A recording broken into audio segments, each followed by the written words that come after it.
ধরো এই লম্বা ভিডিও আছে কোনো কষ্ট বুঝা যায়। আসসালামু আলাইকুম রহমতুল্লাহ বারাকাতু। আবারও সেই খেজুর বাগান।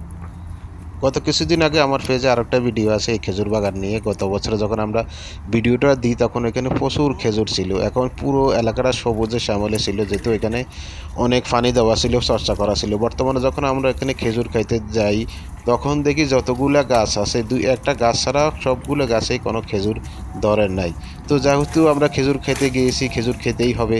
তো অবশেষে যেহেতু একটা গাছে দেখতেছি মোটামুটি খেজুর পেকেছে বা বড় আছে, তো সেই ক্ষেত্রে আমরা কিভাবে এখন খেজুর খেতে হবে। পরবর্তীতে আমি যখন একটা কাঠ নিয়ে ওখান থেকে কিছু খেজুর পাড়ার চেষ্টা করি, ভাই বিশ্বাস করবেন না, যখন খেজুরগুলো কাঠ দিয়ে বাড়ি দিয়ে যখন পাড়ার চেষ্টা করতেছি কেমন কষ্ট লাগতেছে বা কেমন অশান্তি বোধ মনে করতেছি। যদি আপনারা এইভাবে যদি কখনো খেজুর খেতে যান তখন বুঝতে পারবেন না যে খেজুর খাওয়ার মজাটা কেমন, যে আসলে কাজগুলো যে বর্তমানে কেমন কষ্ট হয়।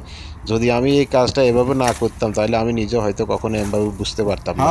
তো এই জন্যই আসলে ভিডিওটা কেউ অন্যভাবে নেবেন না, ভিডিওটা আসলে একটু মজা করার জন্য বানাইছি।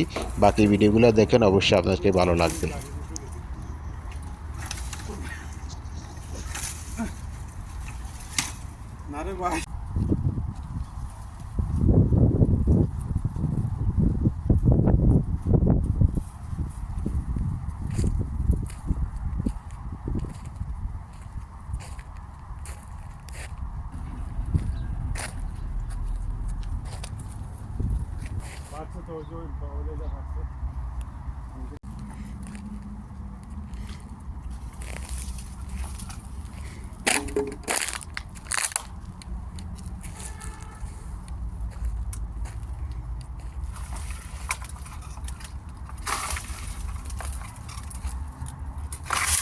শাবাশ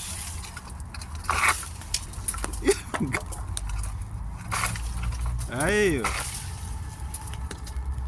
নেন নেন নেন